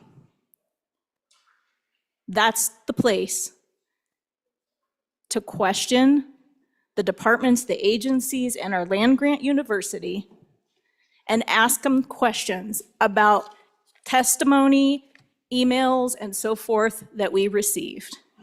And I'm not going to read some of the appalling things that I've received and allegations that have been made, but I will forward them to those that are in charge of our land-grant university.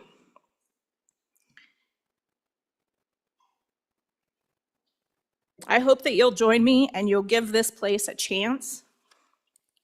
But if it doesn't happen, I would just say, if this bill doesn't move forward, I would say that this body, based on some of the emails that we've received and some of the allegations that have been made, have a responsibility to look into a lot of things that have been said. And the place again to do that is management audit. So I look forward to having those conversations, having just been informed that I've been appointed to that committee. On and for the bill. Representative Larson Lloyd. Thank you, Mr. Chairman, and to the presenter of the bill. As I've listened to this conversation and reread the bill, there's some gaps in there that I would appreciate maybe getting some help understanding. We hear how important this school is to the students.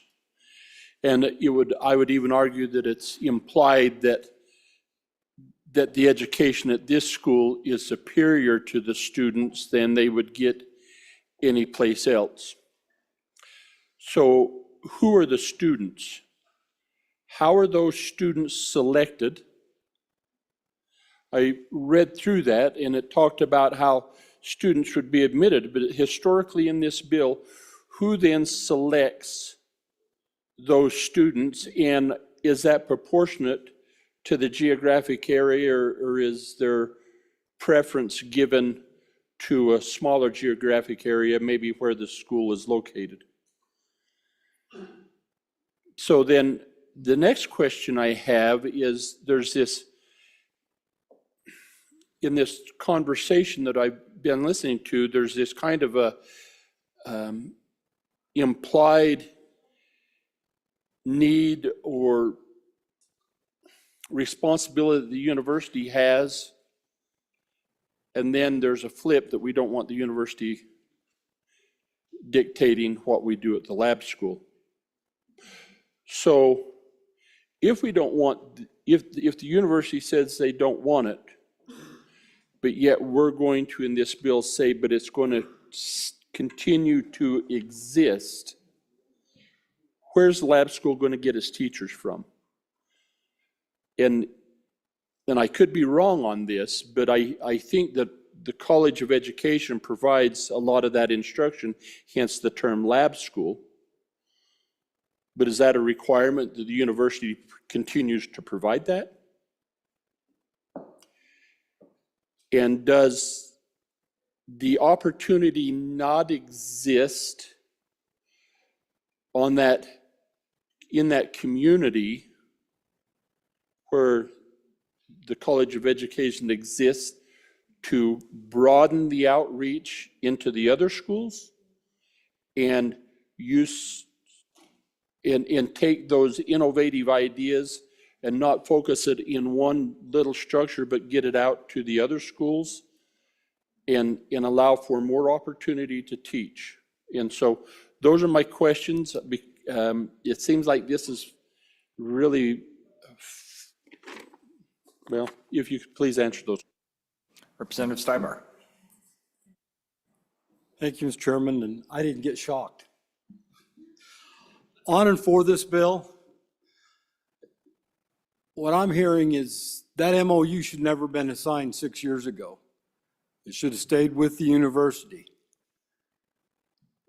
And the university should have come to us in the Joint Education Committee to discuss what was going on in that school. We need to bring it back. We need to keep it.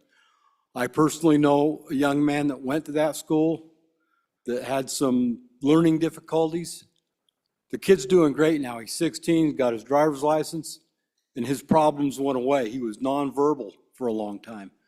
And whatever that school did working with him, this kid's doing outstanding. So on and for this bill. Representative Ling. Thank you, Mr. Chairman. This has been a great discussion about school of choice, and I'm grateful that this body chose to pass that for this state. Freedom of choice is more treasured than any possession that this earth can give. I have a couple of questions. One is, how did this end up in front of us in a bill? The next is that this sounds a lot like a co-op, and having been involved in co-ops, I can tell you that they are successful, that they teach different than public education, and that because of that is why they are so successful. There are 4 foundations of freedom. One of them is widespread education. Widespread education includes reading, writing, history, making sure you know the classics, so that we can reinstill in our upcoming generations what it takes to remain free. This school has been presented to me as a critical thinking structure that teaches multi-generational curriculum at one time. They do an excellent job at leveraging they do a great job at leveraging all of their resources on campus that they have at their hands. My concern is, if this passes, what does it take to close it? If we put it in the green books, I don't see anywhere in the bill that it talks about a dissolution of the school if that needs to happen. And then could we potentially be costing ourselves money in the long run? Could this be added with an amendment? This is another great example as to why school board elections matter so much. These elected folks are the ones that should be having this conversation, who should be open, willing, ready to listen, and take on a creative solution to a problem within their community. I know that change is uncomfortable, but I never believed that a few caring people couldn't change the world, and that's why we have teachers. I'm not sure where I stand on this legislation, but I know that the way that they are teaching is important to those kids that don't fit into the public school education. I encourage you to take a day or two and sleep on it, talk to a few parents, and decide where you stand. Thank you. Representative Davis. Hi, Mr. Chairman. Sitting back here, it's quite a view. Hey, this is something that has occurred across Wyoming all over the place. It's called consolidation of schools. Every small community that loses their school and has to be consolidated, all these arguments here apply to that. You know, but the simple fact of the economics of this is there's other choices for these students, which I think we're about here, is the students have in that large school district over there on the other side of the mountain there. So there's a lot of these rural schools that don't have that choice. You know, we load up our kids at 6 o'clock in the morning, and then we deliver them back to that community at 6 o'clock that night. So I'm not in favor of this bill. I think this is going around Wyoming, and I think it just, unfortunately, the university is. But anyway, thanks. Representative Johnson. Thank you, Mr. Chairman. I would like to say that this is a lab school, and we are delivering the University of Wyoming College of Education a low-hanging fruit. They could take this and excel in teaching our teachers how to teach. Now that we've talked about the arguments or whatever's going to happen between the school board and the district and the parents and teachers, this is a lab school. Those people are going to learn how to get along and make the best product possible, which is to educate our teachers and to educate our children. So I am for this bill. We need this. It's a valuable piece of real estate there, and it's a great opportunity to make our schools excel. Anybody else? Just kidding. I see y'all. Representative Kelly. Thanks again, Mr. Chairman. There's one point I really didn't address before, and it was brought up that if we insert ourselves into this local issue, that we will have a flood of local issues coming to the state then if we take this on successfully. And I agree with that to an extent. Every single lab school at a land-grant university will come to us when they have these types of issues, a grand total of 1. Representative Chestick. Thank you, Mr. Chairman. I will be brief here. I just wanted to respond to some of the questions that we got from the good representative from the land where the mountains are free. This is a school of choice. It is not a geographically confined school. So any student within the school district, the home school district, can apply to go there. When the capacity of the school historically has been around 200. It's been a little under that lately, so every student who wants to go there can. When we're over 200, there's a lottery system, but it's still a school of choice. No students ever required to go there. They're allowed to go there if there's space. And there's no claim here that this school provides better education than any other school. That is not at all the claim. I think the entire school district does a great job of teaching we saw our wonderful chamber orchestra here, for example. We have a great school system and we get great students. The claim is that there are some students that need different teaching styles and they have different learning styles. And those are the students who tend to thrive at the lab school and don't do as well in other schools. So that's the basis in which you make a choice to say, I want to go to this school because it has a certain teaching style or pedagogy that works for my child. I want my child to have that learning experience. It's not better, it's different. And for some students, it works better for them, but other students would still prefer to stay in the larger school. So it's not better, it's just different. And the last question that you asked was about the number of student teachers. The number of student teachers at the lab school has declined recently, no doubt. We need to be honest about that. That's part of the contention. That's part of the dispute between the bodies. The idea here is that with this new governance model that we are proposing, hopefully we'll get back to a better ratio and be able to teach more student teachers because we have a better governance structure. Thank you. Chairman Andrew. Thank you, Mr. Chairman. I would like, late in this debate, to reevaluate the premise of the arguments that we're making. If you would look on page 2, starting at line 12, this is the purpose of our lab school: to promote developmentally appropriate, differentiated instruction that is a model for learner-centered students, serves as a teacher education institution, an educational learning site for pre-service teachers of all levels, identifies best teaching practices that can be utilized in public schools statewide. Mr. Chairman, none of these purposes are about providing a great local school for the kids who live in the specific district that the university happens to be in.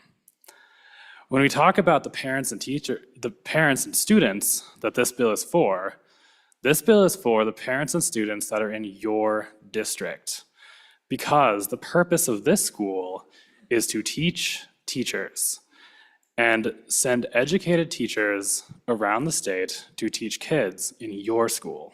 Thank you. Representative Larson. Thank you, Mr. Chairman, but that still begs the question, is the university required to provide the instruction to those teachers now that we're changing the governance of that, and the university doesn't want to participate in it? Are they required to? And I appreciate the response back on how the students get there. And so my conclusion from the answer is anybody that wants to go to the lab school is accepted. There isn't a process or anybody that oversees applications and accepts or denies. Everybody's accepted. So I'm just curious on that, the continued university interaction there at some point, Mr. Chairman. Vice Chairman Ottman, I apologize. Thank you, Mr. Chairman. I just have a couple comments. Number one, I can see where maybe the school district is not thrilled about this. But I just want to say about 5 or 6 years ago, as I began to go to committee meetings and do things and listen to different committees, the the part of the land grant university that deals with cows and farming and all of that stuff, they were giving testimony saying the new vision of our school across the way is not directed to agriculture anymore. That vision is kind of put aside, and we are afraid that it's going to be less and less and less and less. And it was a very big concern, and it was a direction that the university was taking.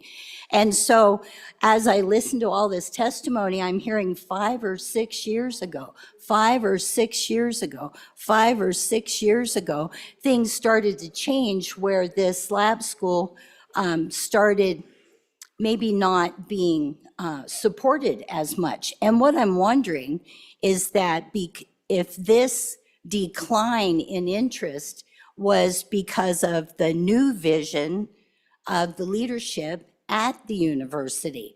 And so if that's true, it would decline. And just as the other part of the university has been reintroduced because of public outcry, I'm wondering if that isn't exactly what needs to be done here. If people are saying, we've tried to survive, but this is what's happened. We haven't wanted decline, but we don't have the support. So what I'll say is, while I don't, I think it needs to be a lot more, because as previous speakers have said, we have listened to or had information from a lot of different people, not just one group of people, but many. And if this school, because we've had a lot of people in the state of Wyoming go to online classes to get their educational degrees. They've gone to the state to the north of us and to the west of us and gotten those degrees and come back into the state of Wyoming to teach. So if we can have that part of the university again lifted up and supported, and have the teachers on campus right there dealing with children, why not? For 100 years, it was successful. All of a sudden, is it coincidence that the vision has changed and so this thing isn't viable anymore? Or does it just need the support that it used to have to bring us the teachers that we need? Because things are changing. And the voice that was there before is getting louder again. So I'm just going to say I don't know everything about it, but I've listened and I've tried to listen to every side, and I am in support of this. Minority Whip Provenza. Thank you, Mr. Chairman. If you look on page 1 of your bill, my name is on it. In June of this last year, it's been said a couple times that the district wants to pull out. It's the district. At the time, so when June happened, the University of Wyoming made a decision in an executive session to essentially evict the lab school from the campus. And my community and my district were upset. They didn't want to close the lab school. That wasn't part of the discussion. So this isn't something that the district has said, we're going to close the lab school and we're teaming up with the university to do it. It was initially what felt like a very unilateral decision after 18 months of negotiations of MOUs. And so I got myself involved. I helped draft the letter, in part to hopefully get the university to backtrack and say, let's at least give more effort towards fixing this MOU process. And so part of what this bill was meant to do was be a threat. Let's fix this so that we can mediate this process, and then we can bring, otherwise the legislature is going to bring a bill and meddle in this local issue. That was what I did. And so I have a lot of love and respect for the lab school and the people that are in it and the children that are in it. And now I came here as a stateswoman. And we dropped that bill, and then we heard a lot of feedback from a lot of people across the state. And in my community is not it's not unilateral. I can't tell you that everybody supports this. They don't. There's a lot of people that also don't support this. People that have had their kids in this school recently have said, I've moved my kid out of the lab school and they're doing great. And I want to remind you, my community has 2 other schools of choice in it. And I haven't heard from anybody that's taken their kids out of the lab school because of the decision that we made and said, I'm really unhappy. They said, it's been good for my kid, we're okay. And, it's been said that this is a good teaching mechanism. And I made that argument. I said, if we're going to bring this bill, it has to be good for the state of Wyoming. It has to be a jobs program. But I'm learning that even freshmen and sophomores in the last 4 years, we've had 288 placements for them to go do site visits. Freshmen and sophomores get the opportunity to go into your community and learn from your school, where we hope to recruit them to have their teaching placement so they can learn in your community and we can keep those people here. If we rely on a program at our land-grant university to be our sole teaching mechanism and teacher training, what's the likelihood that they're going to come back to your community? Are we going to have more of a brain drain where they leave the state? So we have 288 placements in the last 4 years of freshmen and sophomores being placed in districts in this state. In the last 3 years, student teachers have been placed in 159 schools in 39 districts across Wyoming. So there's another side to that argument. And I have not ever been so emotionally torn up by a bill. I wish I could have my cake and eat it too. I really do.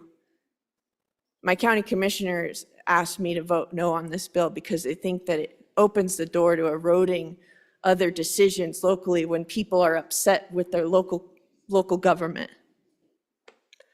And ultimately, Body, I apologize for putting us in this position. I'm very much responsible for this. And it wasn't until I got to session and had more access to talking to attorneys that I realized that this bill violates 2 sections of the Constitution. And I just want to walk you through that because I know people might have different ideas about that, right? Section 27, Article 3, Section 27, special and local laws prohibited. The legislature shall not pass local or special laws in any of the following enumerated cases, that is to say. And it goes through a bunch of things, like granting divorces. Well, this kind of feels like a divorce. But about a third of the way down, it says providing for the management of common schools. And I get this is what feels like a special school, right? But it's managed right now by a board, an elected board, and an appointed board that also has constitutional powers. And then you go down and it says creating offices or prescribing the powers or duties of officers in counties, cities, townships, or school districts. And then, or authorizing the adoption or legitimation of children. In all other cases where general law can be made applicable, no special law shall be enacted. This is a special school. And this is a special law. When it could fit under maybe our charter school statutes. It could fit under our school district statutes. So it breaks my heart. But I don't come up and just say that your bills are unconstitutional. I'm coming up and telling you that so is mine. And I'm going to take heat for that back home. And then it's been said that this doesn't violate Article 7, or that we've brought up Article 7, Section 17, government of university. And it's been read that the legislature shall provide by law for the management of the university. But I want to show you the comma. There's a comma in that sentence. By law for the management of the university, its lands and other property by a board of trustees. The board of trustees, in addition, in our statutes, determine and govern what happens with their buildings. As much as I want to save my community school, and I want to have my cake, and I want to eat it too, and I want everybody, I want to finish what I started, I can't. And that pains me, and it pains my community. And again, body, I apologize that we're in this position. There are 8 schools in this community that are closing. And I don't want to make those decisions for you either. On and against the bill. Speaker Nyman. Quickly, Mr. Chairman, thank you. I've listened to a lot of the testimony. I've had meetings with folks that have a vested interest in this school, have experienced it, taught there, have their children there currently, chatted with the entity that is being charged with the responsibility of this. And the more I listen, the more I realize that there's more to this. And I have a real struggle with this being the mode or the action with which we resolve this.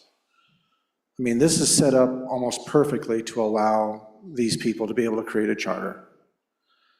In my conversations with the school over the hill, they don't want it. That's what they've relayed to me. They want this relationship to end. They want to clean, they want a use of the building. They'd like to have this be done. Parents would give their right arm to keep this thing open. So that's my concern in this is where has that conversation taken place? Now, I've been told by a couple people that conversation has tried to take place, but it never really came to fruition. But I've never been given any real direct information in regards to an active, honest, earnest effort to try to sit down with the University of Wyoming and say, okay, now we have an opportunity here right now. Let's say we sever our relationship with the school district that currently has responsibility and is receiving the ADMs. We want to create a working relationship with the University of Wyoming and provide the services separate from them. To me, that's the logical thing. If this is something that is really valuable and is doing the job and the work for the University of Wyoming, which we've already heard testimony that we need teachers, we need experience. And evidently at one point, this school did that. What's happened? That's what keeps circling around in my mind. Something broke down, something fell apart. And now instead of trying to fix it, or to try to go to great lengths as a group of parents and teachers to say, you know what, school over the hill, we will do whatever it takes to create a relationship with you where we can do this ongoing. And we just passed legislation here that will allow them to do that. We just took the limit off of charters. This to me makes perfect sense if that's the direction that they want to go. But quite frankly, and I know I've heard testimony about the fact that we have responsibility to make that school do whatever we want them to do because we hold the purse strings. But I don't know that this is the way to do it. I think this, to me, even as long as this much time, there is so much churn in this particular piece of legislation, and you've heard it. We've been at this for a long time already this morning, and everybody's got an opinion, and everybody's been lobbied hard. I get that, and I appreciate the information. But folks, this is not the way I don't believe, in my mind, that this should move forward. This needs to go back and have those sit-down conversations with the folks that are going to be directly involved, the parents of that district, of that school, and the people that are going to be charged with the responsibility of it, who've been maintaining it, paying it out of their pocket to maintain that school. I've had those conversations too. That school's been getting money that's supposedly been going for maintenance. The university's been taking care of that. Where's that money been going? A lot of questions, a lot of things happening in this that I don't think are going to be resolved with this particular piece of legislation.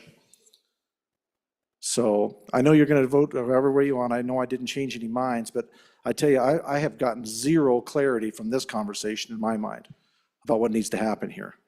And that tells me that this ain't ready. So for all that, thank you, Mr. Chairman. Nobody else wants to talk? Nobody. All right. Well, it was only an hour and 18 minutes, ladies and gentlemen, but good debate. All those in favor of Chairman Andrews' motion that when the Committee of the Whole rises to report, it do so with the recommendation that Senate File 126 do pass, please signify by saying aye. Aye. All those opposed, no. No. Having failed the voice vote, according to having failed a voice vote, according to Rule 6-6B, a standing division vote is required. All those in favor, please rise.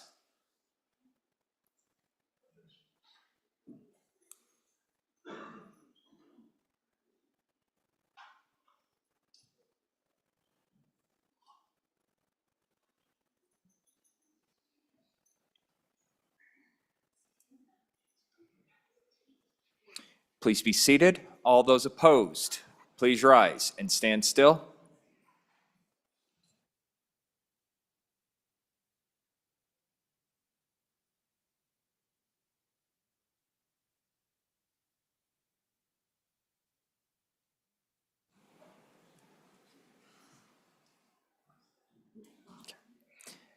Having failed a standing division vote, a roll call vote is required. Chief Clerk, when you are ready, please call the roll.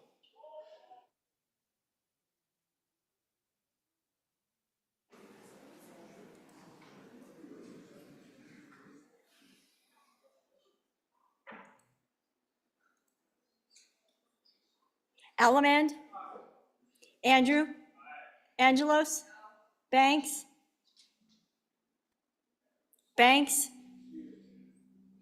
Bear,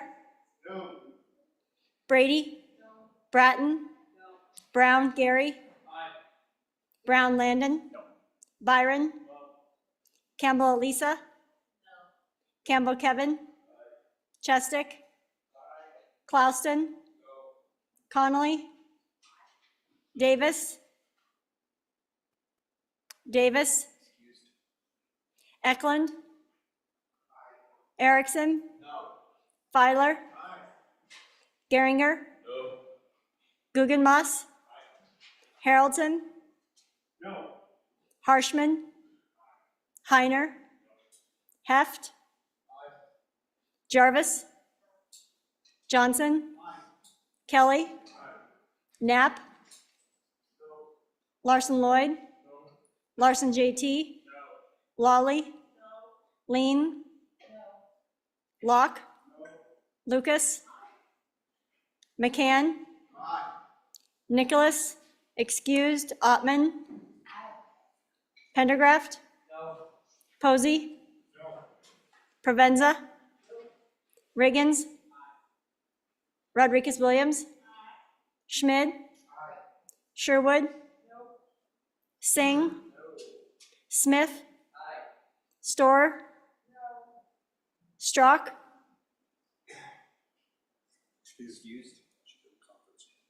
Stivar, Tarver, Thayer, Washut, Wasserberger, Webb, Weber, Worf, Williams, Winter, excused, Wiley, Yin. Mr. Speaker, are there any changes? Are there any changes? Closing vote. Vote closed. 24 aye, 32 no, 6 excused. Having failed a roll call vote, Senate File 126 has been indefinitely postponed. Mr. Majority Floor Leader. Thank you, Mr. Chairman. I move that the Committee of the Whole begs leaves to rise and sit again at 2 p.m. You've all heard the motion. All those in favor, please say aye. All those opposed, no. We're in recess until 2 p.m.